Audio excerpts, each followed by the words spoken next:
Hi friends, we are here today in beautiful sunny Valencia, California to visit our home park, Six Flags Magic Mountain. I guess this is our home park, right? Like, maybe I would consider Knott's Berry Farm to be the home park, but it's either one, Knott's or here. It's probably where we come most often. Thankfully, here in Southern California, in Los Angeles specifically, we have quite a few options. If we're looking for thrills, we'll come here to Six Flags Magic Mountain. If we're looking for theming, we'll head to Disneyland or Universal Studios Hollywood. And if we're looking for a combination of both, we'll head to Knott's. But today, Six Flags. Magic Mountain opened back in 1971, originally being developed as a SeaWorld project. It never opened as SeaWorld, but in 1979 it was purchased by Six Flags, and today it has one of the largest collections of roller coasters in the world, with 17 operating roller coasters and one on the way. We have a little bit of a love-hate relationship with Six Flags Magic Mountain. We obviously love coming here to ride all the big thrilling roller coasters, but Daniel and I are the kind of people that we're looking for a little bit more. We want a little atmosphere, a little theme, a little vibe, and sometimes Magic Mountain can be lacking in that area. As you hopefully recently saw, we just got back from Six Flags Mexico, which blew us away because the atmosphere there was so alive. We'll see how Six Flags Magic Mountain stacks up. With that said, we always approach every day at a park with an open mind, so maybe this is the day that Six Flags Magic Mountain has immaculate vibes. Who knows? But let's go in there and ride some roller coasters, huh? Woo! Here we go.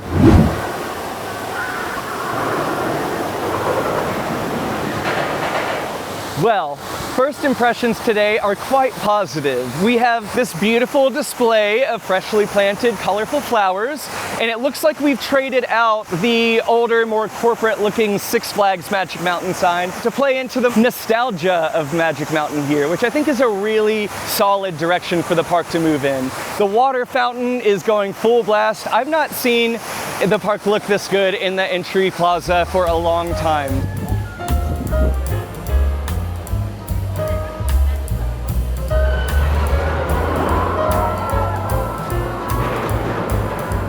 Revolution opened back in 1976 as the first roller coaster with a modern vertical loop. It was manufactured by Anton Schwarzkopf, one of my favorite roller coaster manufacturers, and it's been through lots of iterations in its life. In the 90s, it received over-the-shoulder restraints, which is the way that I first rode it, and it was headbanging galore. Thankfully, in 2016, they refurbished the rides, they put on new trains. Now, this is unconfirmed, but I've heard that B&M had a hand in building the new trains in conjunction with Six Flags. If somebody could confirm that, that would be great. But now the ride is referred to as the Classic Revolution, and that's because when they reopened it in 2016, they reopened it as the New Revolution with VR. And thankfully, that didn't last long.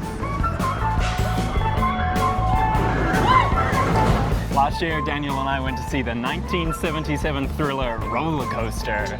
It takes place right here at Magic Mountain, and it basically follows a bad guy who is going across the US planting bombs on different roller coasters. And the climax happens right here on Revolution, where they have to disarm a bomb before the coaster goes through the loop. One of the things that struck me most about it is just how barren the place looks in 1977. There's basically no trees, it's just a grassy hillside. So now it's got lots of beautiful mature trees and it looks so much better. And thankfully the movie's not based on a true story.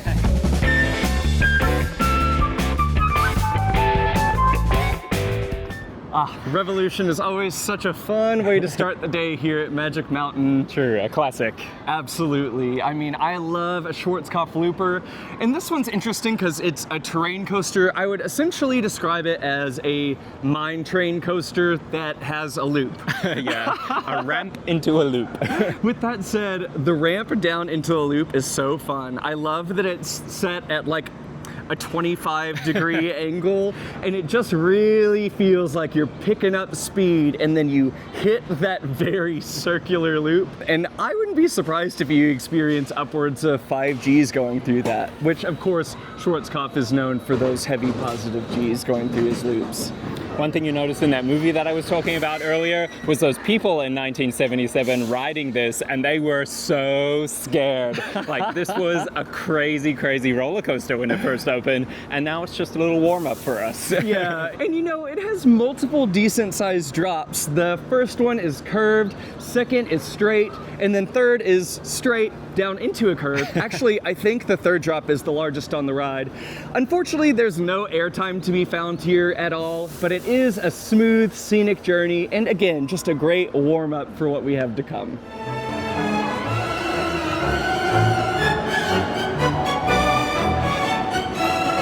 Theme parks pretty commonly have transport rides, but few, maybe if any, have a funicular.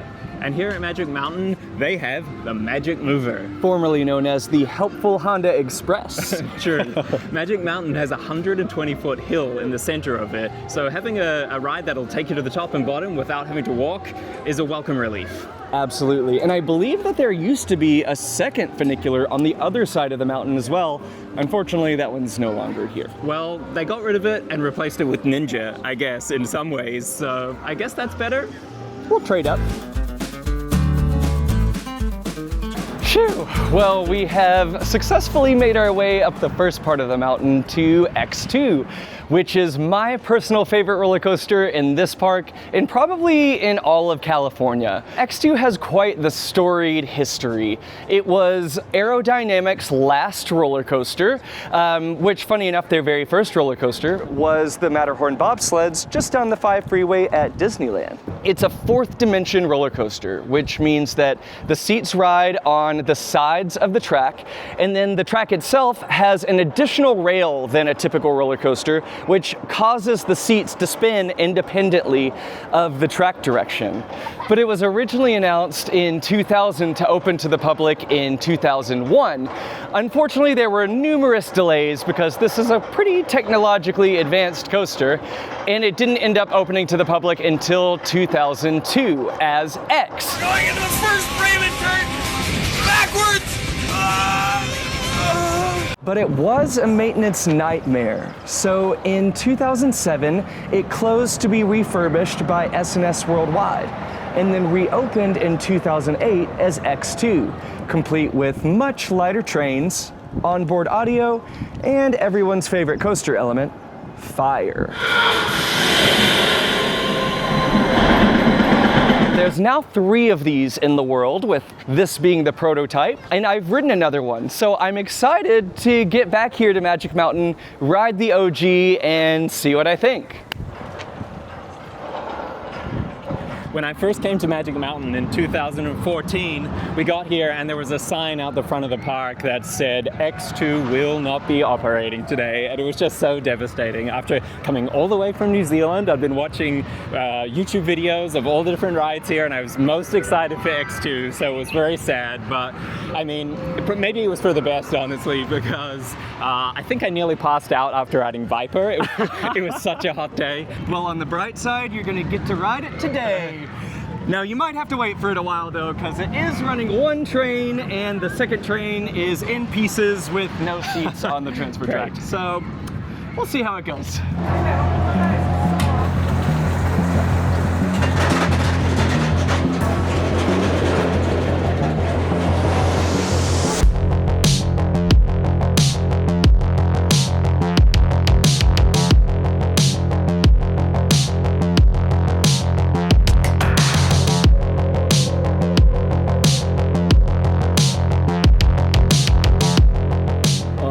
We just got off of X2. Kieran, what'd you think? Well, I put that in the category of roller coasters that I endure. I mean, don't get me wrong, I have a really fun time on it. Like, the anticipation going up that lift hill is like nothing else. And particularly the first 2 elements, that dive, that head, like it flips you around, so you're head first diving at the ground is insane. And then it rotates you back around for the Raven turn, which again, just like the speed that you go into that next element with out of that turn is goes crazy. It's a fantastic roller coaster, but after that, I'm just like holding on for dear life. Like it's very intense and it's all kind of a blur after that. I completely agree with you. I mean, for me, those first three elements being that 200 plus foot vertical first drop with a flip in the middle of it, into the giant Raven turn, and then another camelback with another 360 degree backflip, is just one of the best sequences of elements on any roller coaster in existence. Now, the experience does fizzle out a little bit for me in this turn up right above the station here. You know, I'd say for some guests it probably gives them a nice little break. Me included. You included. I enjoy the little break. You know, between that first and second half of the coaster, where the elements get a little tighter and a little rougher. I mean, that final Raven turn is brutal. And every time that we come back, it gets a little more brutal. I've ridden a few roller coasters that I would consider to be in the intense category. Like for me at least, Sky Rush is quite an intense roller coaster. Hades 360 is an intense roller coaster for different reasons. But this 4D coaster is like in an entirely different dimension, if you want to say. Like when you take away the ability from somebody to know which direction they're going to go and whether it's going to be up or down or backwards or whatever, it just like brings it to a whole new level of thrill. I will say one thing that I personally really love about this coaster is the really unique restraint system. It has these butterfly restraints that ratchet inward and then downwards, but for me at least, it really leaves my lower body pretty free, so my legs are flying all over the place during some of these elements. I definitely noticed that happening to me as well. My legs like coming up so high in front of me and then slamming back down. But I did have the opportunity to ride one of the successor versions of this kind of 4D coaster at Dinosaur Park in China back in October. And with that coaster, we really saw what SNS could do with this technology. I mean, the layout follows a similar path, but the track work is not only smoother, but also even more twisted. So that coaster is simultaneously more intense, but also more enjoyable. This roller coaster is an absolute gem of both this park and for the Southern California theme park industry. So I really hope that Six Flags continues to take good care of X2. Yeah, I would love to see the onboard audio come back, the fire effects come back, and maybe some track work on that final Raven turn. Please. Just to make it a little more bearable. In my opinion, there is one true reason that every roller coaster enthusiast must make it to Six Flags Magic Mountain, and that reason is X2.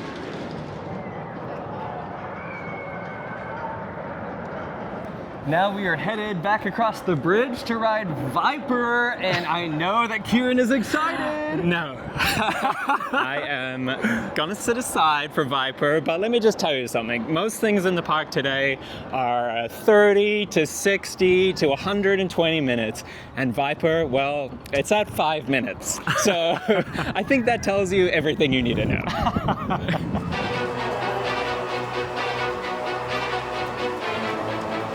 Viper opened here at Six Flags Magic Mountain in 1990 as Aerodynamics' final mega looper coaster. It's 188 feet tall, it reaches 70 miles per hour, it has 7 inversions, including the world's tallest loop when it opened, and I have not ridden it in 8 years because I don't like it very much. With that said, this thing could be biting the dust any moment now, and I do love its presence tucked away in this back corner of the park, this Spanish style entrance. Now I will say, I think that this sign is missing a really cool piece of art, which is a coiled up Viper with thick fangs. So I'm not sure what happened to that.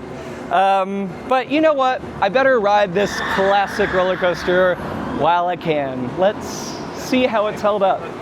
Okay,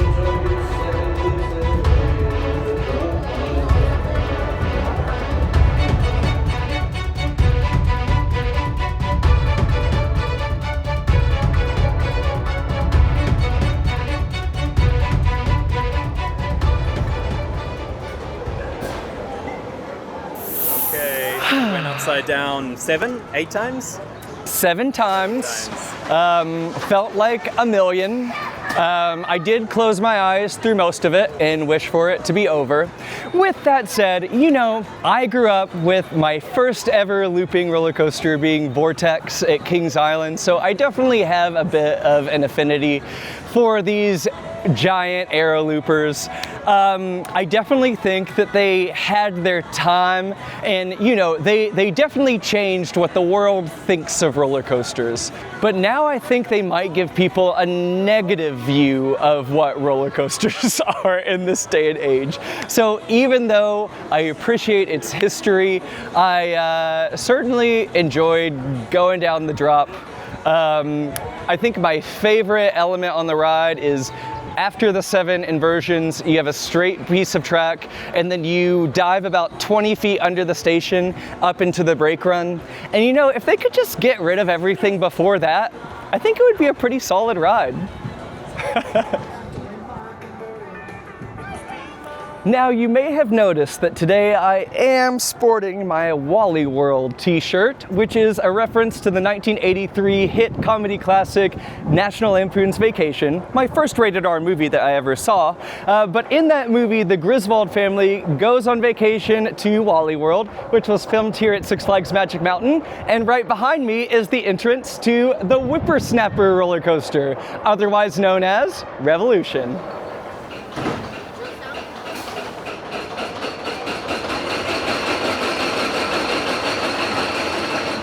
Making the climb up to Tatsu.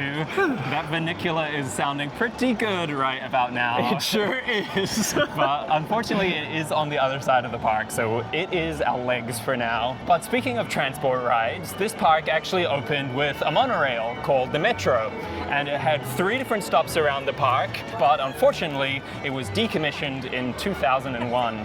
But the trains must have been kept in storage because in 2011, they were actually moved to Hershey Park, where a lot of them, or well, at least parts for them, are still used today. There you go. And in fact, one of the monorail tunnels is now used as the tunnel that you experience during Full Throttle.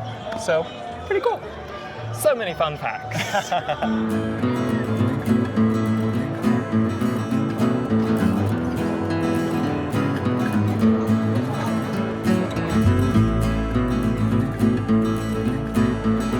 All right, now we are headed to one of my other favorite coasters here at Six Flags Magic Mountain, Tatsu, Japanese for the Flying Beast.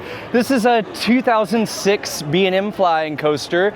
It's, I believe, around 170 feet tall, 62 miles per hour, and it has a really fun layout on top of the mountain. It really feels like you're flying around, but the signature element is a 124-foot tall pretzel loop that is about 2/3 of the way through the ride.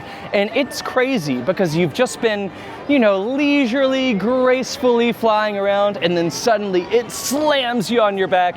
It feels like your chest is gonna cave in. It's probably too intense for most people, but I enjoy roller coasters that make me feel like I might die for a brief second. So let's go do it.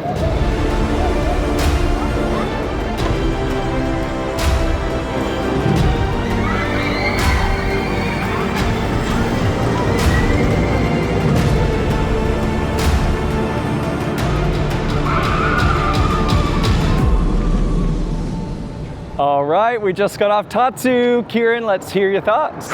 Wow, that pretzel loop is really intense, and it catches you off guard as well, because like the first little bit of the ride is kind of you're gracefully soaring through the trees, and then all of a sudden you hit that pretzel loop and it's like the craziest thing you've ever experienced. Yeah, I completely agree with you. That has to be one of the most intense elements on any roller coaster in existence. I don't know if I remembered the way that the train shakes as you're going through the bottom of it, but it's really like letting you know, like, you are experiencing intensity right now. Yeah, that's the dragon element of this ride. Oh, that's it. that's where he breathes fire on you. Yeah. Honestly, they should move that fire effect over from X2. Oh my God, over not a to bad the bottom idea. of this pretzel loop. I really love the lift hill on this actually, which is kind of surprising to say for a roller coaster. Usually it's the part where you're just trying to get through so you can get to the ride.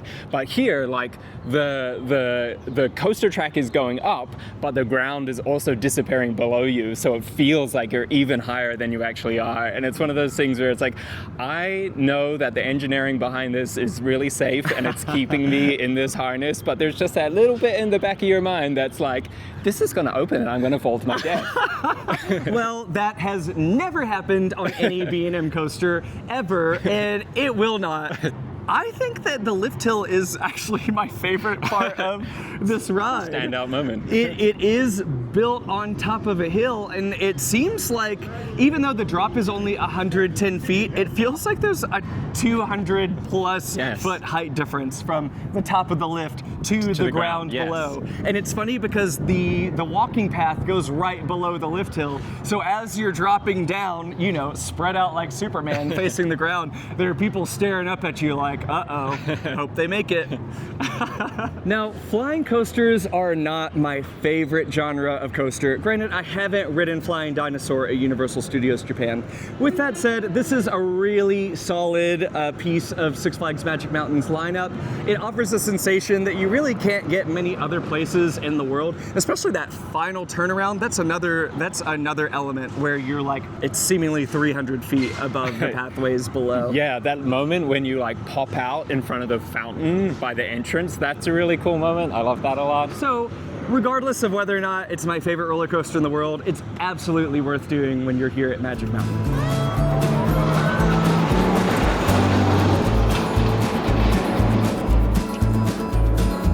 So this is the iconic Sky Tower, and it's probably the most visually iconic piece of Magic Mountain. You can see it from everywhere. It's 386 feet tall, and if you take into consideration that it's already on a 100-foot mountain, it's nearly 500 feet tall, so it's an incredible observation deck. Unfortunately, it hasn't operated since 2014.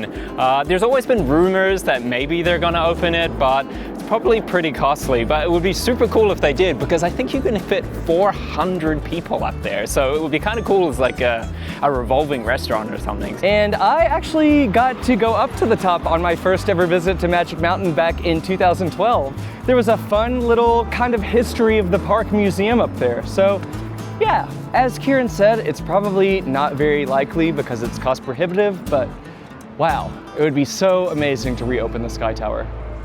So we're entering an area of the park called the Underground, which is themed to like Los Angeles urban street racing. It's kind of got a bit of a gritty aesthetic to it. And it's one of those areas of the park that unfortunately for me is lacking in a little bit of atmosphere.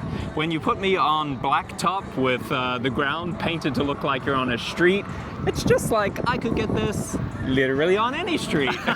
And don't get me wrong, there's some cool features here. There's a neat model car over there, and I know that the West Coast Racers queue is pretty decently done, but aside from the West Coast Racers track running around us and the Apocalypse coaster right over here, there's just not much going on in this area. There was an attempt. And we've officially identified an area that has room for improvement. Yes.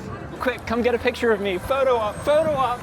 Bus stop! Yeah! Woo! Wow, that is immersive. That is one to send to grandma. All right, we've just entered the queue for Apocalypse, which is another coaster here at Magic Mountain that has undergone a bit of an identity crisis. It opened in 2009 as Terminator Salvation, the ride. And then I can't remember if it lasted 1 or 2 years with that name, but then it transitioned to Apocalypse. And when the coaster first opened, it had lots of pretty immersive theming, multiple pre-shows, which you don't really see on a wooden coaster outside of Wicker Man at Alton Towers. It's a mid-size GCI wooden coaster. I love GCIs. Some years this is running quite well, some pretty bumpy. When it was passing by just now, it didn't sound the smoothest. So we'll see how it rides.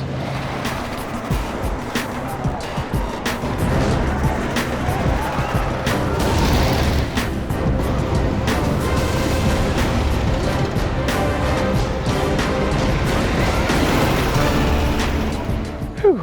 Talk about having a love-hate relationship with coasters.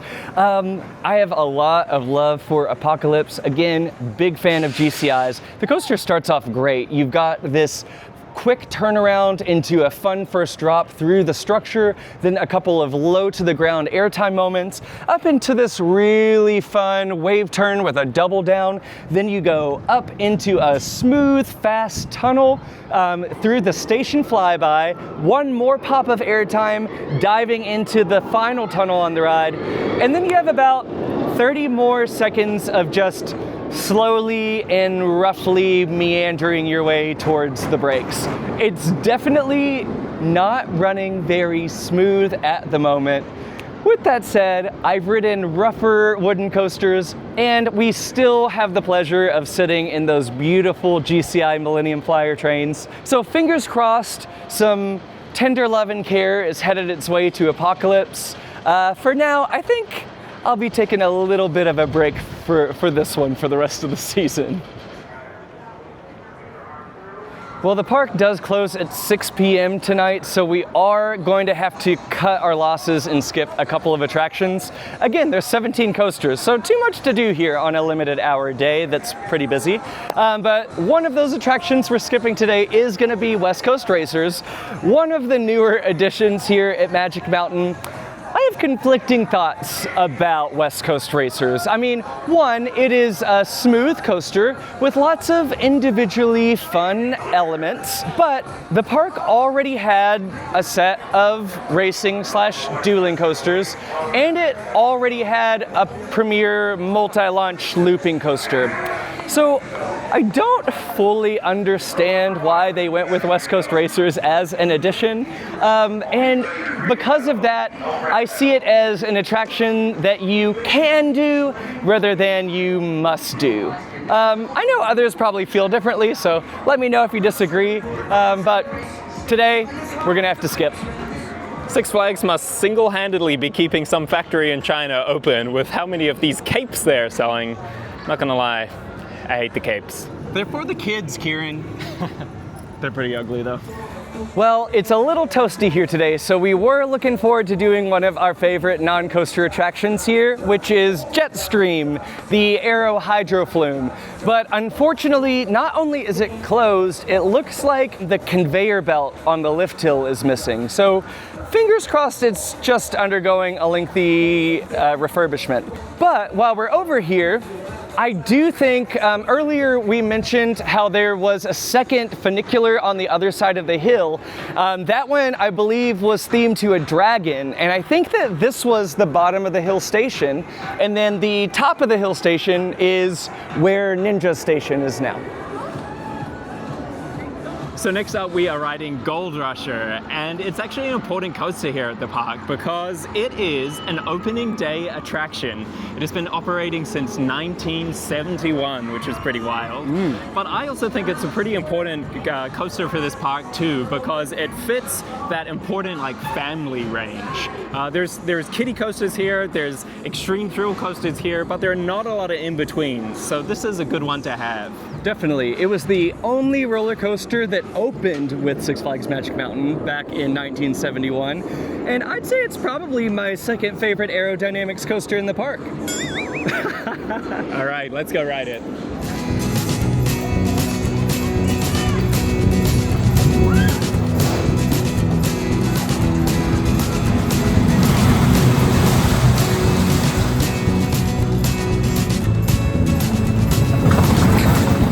Every park needs an aero mine train. That's my perspective. Definitely, it's a great little ride.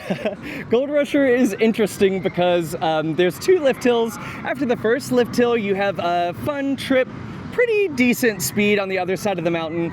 Then after the second lift hill, you kind of meander around these tight turns. It's pretty clunky with those big aero mine trains. And you like go through a couple dips that are probably like 3 feet tall each. Yeah. But then there's a really fun helix finale where the speed really picks up.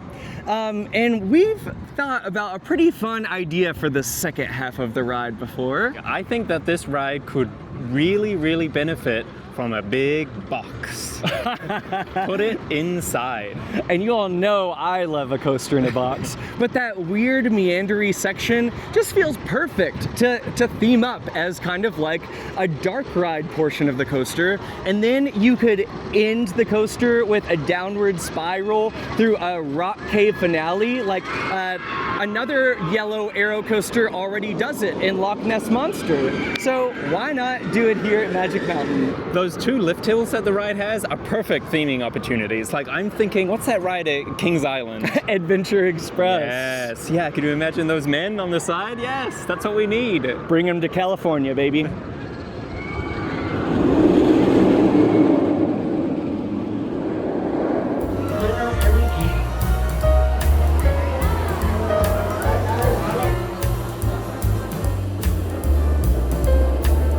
Finally, we have reached the back corner of the park with all the RMC goodness, and our first ride is going to be Wonder Woman. I know there's a longer name than that, but I can't remember what it is. I think this is Wonder Woman, the lasso of truth.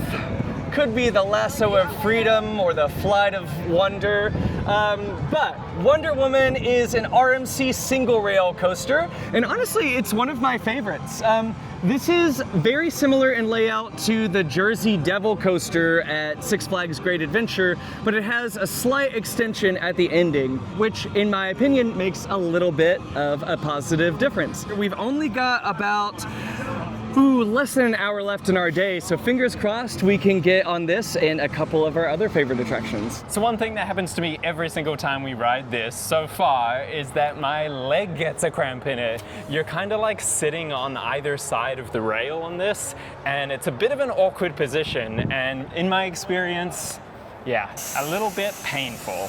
I would recommend doing one of these stretches beforehand.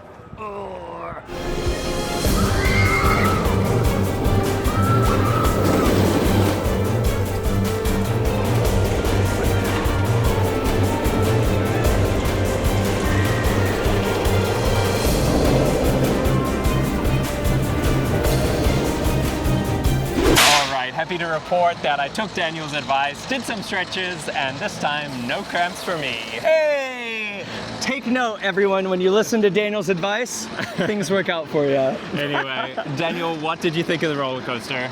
Well, I know that these RMC single rails that are larger are a little controversial because they're not quite as crazy slash well-paced as the originals at Fiesta Texas and California's Great America, but I think this roller coaster is excellent. It's probably my second favorite in this park.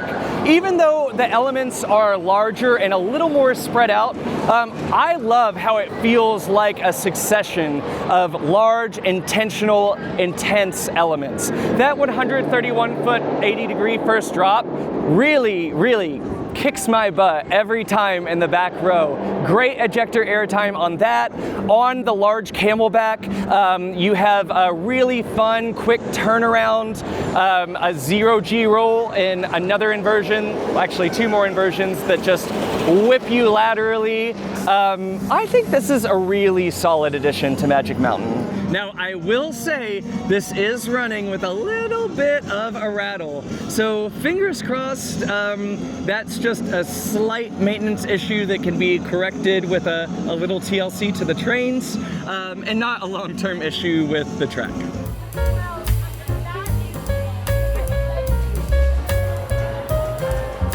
Alright, we've got a little more RMC goodness in store with Twisted Colossus. Yes, this is probably my favorite ride at the park. I love RMCs and I really love this one.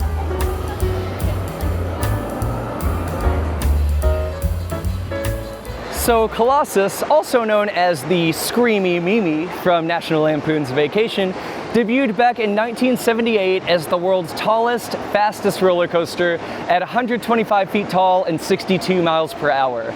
At the time, it was a traditional racing wooden roller coaster. Then in 2014, to make the coaster even more exciting, Magic Mountain shut down the original Colossus and brought in Rocky Mountain Construction, or RMC for short, to combine the two tracks and then replace the traditional wooden track with steel track. So now it is a much longer single circuit coaster that has two inversions, two 80-degree, 128-foot tall drops, and turned it into a world-class roller coaster.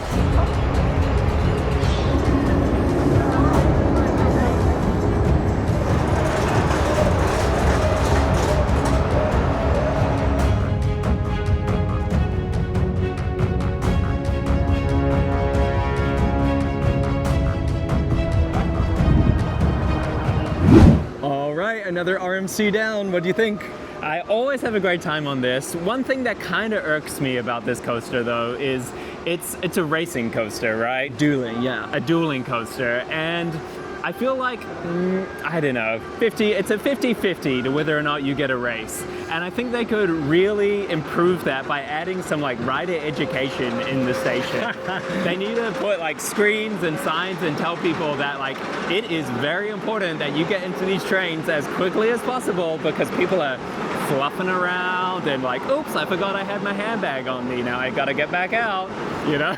I'd say you're being pretty generous with that 50-50 chance statistic. Yeah. I think that we probably dueled once in the last 15 times. Without the dueling, it's still a really solid coaster, right? I mean, this is an RMC, and again, it's got two first drops that are 80 degrees, over 120 feet tall, and first drops are usually my favorite element on a coaster. Sure. When you've done it with the dueling, it's just so disappointing when you're on that lift hill and you turn around and you see this train coming behind you, and you just know it's not gonna catch up. And it's funny because, you know, right on the other side of the park is West Coast Racers, which that train will stall until the next one is ready to go. Yeah. Like, honestly, can we just reprogram Twisted Colossus so that it functions the same way? With that said, though, the layout is still fun. Some of my favorite elements are on the blue side, the second big drop off of the first large turnaround. Then there's a fun camelback airtime hill under the stall of the green side. When you're on the blue side and your hands are up, and then the green side, people also have their hands up, and you're both traversing the element at the same time. Awesome. Oh, it's so fun. Now, as far as where does this fall for me in terms of my favorite RMCs, unfortunately, and maybe this could just be because I'm a little jaded by it since it is the RMC at my home park, but I do put it down in that lower tier with Joker at Six Flags Discovery Kingdom, Wicked Cyclone at Six Flags New England, and Storm Chaser at Kentucky Kingdom. And that is majorly because, one, it doesn't duel very often, though I did just see as we were getting off, they did send a couple trains that dueled, so that's good. But it does my least favorite RMC element a lot, which I refer to as the Heimlich maneuver. And that is just when it has a bunch of little crooked bunny hills that just lurch you forward into the restraint. And sure, it's technically ejector airtime, but it's not very comfortable. Give me big ejector camelbacks and big stalls and big drops all day long. Now, don't get me wrong, this looks nice, but it's a theater that's boarded up. And Six Flags Mexico would have a live show going on in there right now. Sure would. Unfortunately, Superman has officially escaped and given his last flight. Now, Lex Luthor, Drop of Doom. The entry to Goliath has to be in contention for one of the best entrances to any roller coaster, right? Am I crazy? No, this is by far the best hypercoaster entrance. And this is by far not the best hypercoaster. We will definitely cover this in a future video when we have more time to do every ride here at the park. But I have quite a controversial take on Goliath. I know that some people love it. It's their favorite ride here. For me, well, stick around to find out.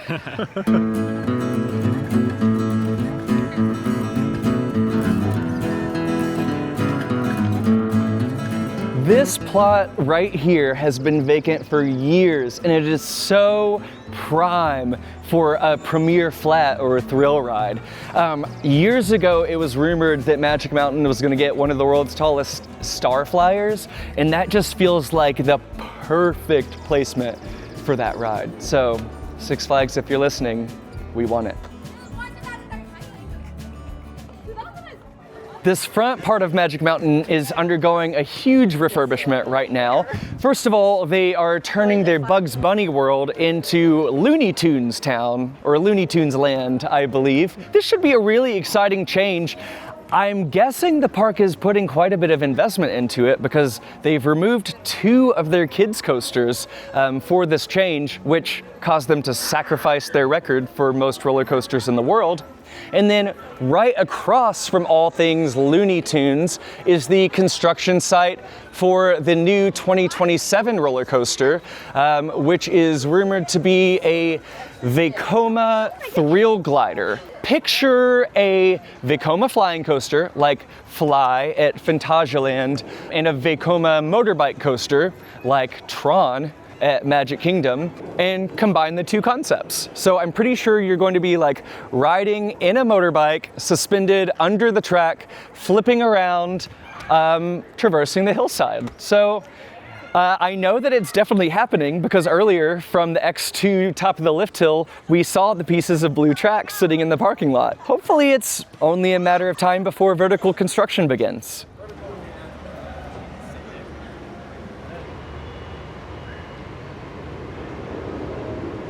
So our plan was to race over here to Full Throttle to get one last ride of the day, but unfortunately we turned up and there was a pesky little chain across the entrance.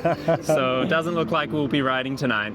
Which is a shame because this is one of my favorite rides in the park. Definitely my favorite premier multi-launched looper in the park. But fortunately, this is our home park, so we'll be back. We'll be back.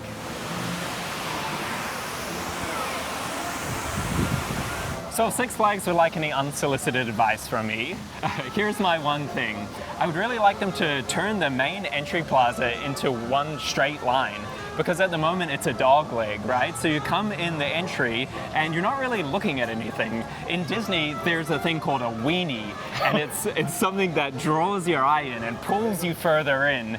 And when you come into this park, there's no weenie, but they have a weenie, and it's right here. So all they need to do is adjust things. So when you come in, that's what you're looking at. Yeah, give us your weenie, Six Flags. That's what we need.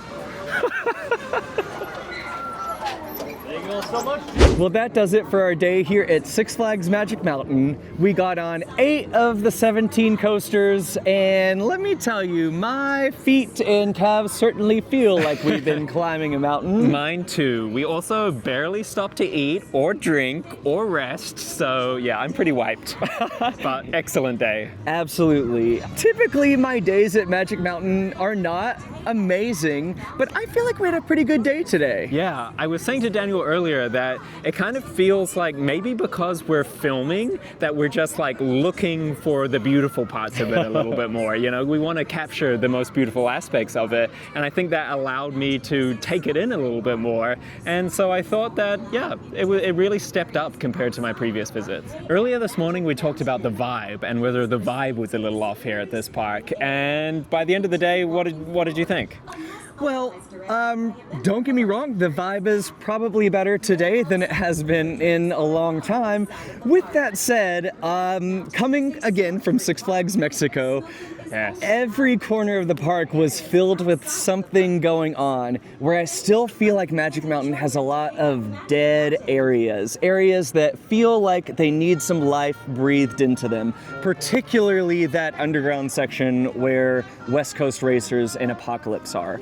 There's also multiple theater and live entertainment spaces that are currently sitting vacant, and I know that live entertainment is expensive in Southern California, but also you have some of the best performers in the world. Good we point. are Hollywood adjacent. People will travel for solid live entertainment. And not only will they make time out of their day to see a show, but it just enhances the overall atmosphere and vibe of the park. When it comes to park operations here, I will say that I ran into a lot of really friendly staff members, which hasn't happened to me here a lot in the past. So hopefully there's something going on in the background as far as training and hiring practices go that has that on an upward trend. However, multiple of the major coasters were only running one train today. Some of them, I didn't even see a second train on the transfer track. And the parking lot was almost full. Yeah. So no real excuse for that here on a weekend day as we approach summer. So this park obviously has a lot of thrill rides, which is kind of what it's known for, and it's a great thing. I love to ride them, but I would like to see it bring some attractions that have a little bit more re-rideability. So I would love to see something like Diamondback, something like Candemonium, basically a B&M Hyper. Yeah, let's just bulldoze Goliath, get us a re-rideable B&M Hyper. We'll take it. Something that I can just sit on and have a good time, and it's free and floaty and fun. These can be just a little too intense. Yeah. Meanwhile, I'm over here like, you know what I think this park needs? A Mach Extreme spinner. Two ends of the spectrum. But hopefully with this Vekoma Thrill Glider coming in 2027, there you go. Hopefully it's going to be the perfect balance of thrills and re-rideability. I hope so. I mean, I have ridden a lot of these modern Vekoma coasters, and they are butter smooth and more re-rideable than any other type of ride that I can personally think of. Granted, this is going to be a one of a kind, but we'll see how it works out. I'm excited. My mind is open. Yes, me too.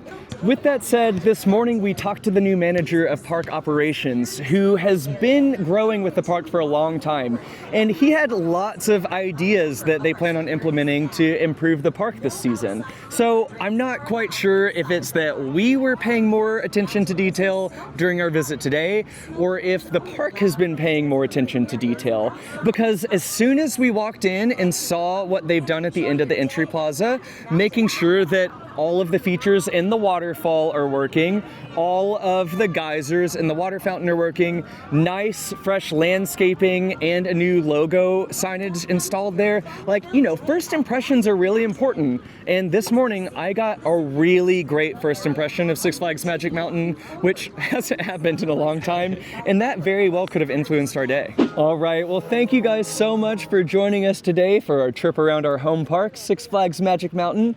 If you guys enjoyed this video, please give us a like, leave us a comment. We'll definitely respond. Subscribe to the channel, and we'll see you again for more fun soon. Bye. But why are we parked so far away, Clark? First one's in, first one's out.